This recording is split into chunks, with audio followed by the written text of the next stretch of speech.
through the parliament. Now, if Bill Shorten does or did manage to become Prime Minister, he'd rely more than ever on the block of votes that the Greens command on the Senate crossbench. So, would Richard Di Natale give Labor his blessing with this energy package outlined today? Well, don't you bank on it.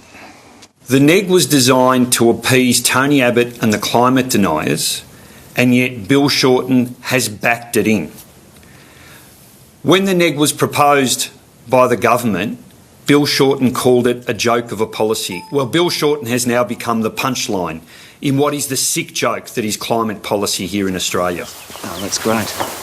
At a time when the country was crying out for leadership, Bill Shorten showed himself to be a coward.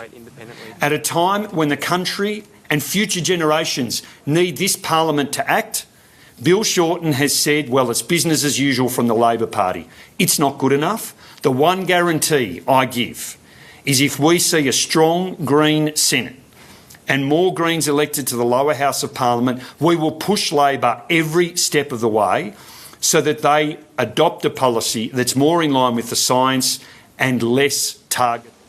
All right, so what was it we were just saying, Andrew Probyn, about climate hostilities opening up? Now, clearly everyone postures and takes positions before elections, and you could never rule out, could you, some meeting of the minds between Labor as a government and the Greens, but I mean that's not a very welcoming response. No, I don't think Labor wants to have any arrangement at all with the Greens, and I think that the experience of the Gillard government alongside Bob Brown and Christine Milne really put that to bed, because that became a very sour experience for the Labor Party. And this is all about carbon as kryptonite. The politics of carbon are just so toxic, and a lot of it is to do with internals inside the coalition, as they are inside the Labor Party, about dealing with the Greens. But the recognition of mandate, if we want to explore this possibility of a shortened Labor government, the recognition of mandate would become a live question for the Greens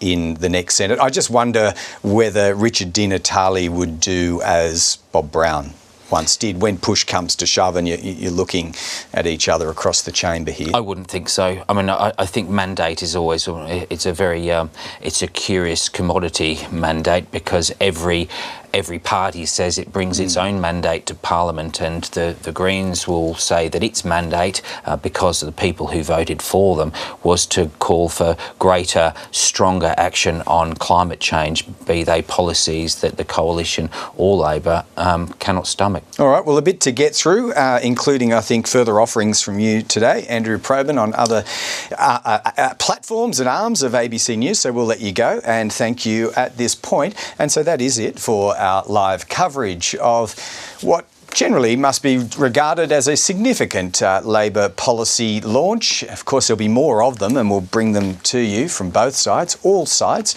in the run-up to the next election. And most thinking seems to land in March, April, May of next year, not very much earlier anyway. The government's Climate and Energy Minister has also had his say, Angus Taylor.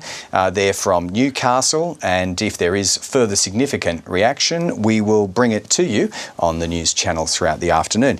But in the meantime, we're going to link back into regular programming now by handing over to Catherine Robinson and the news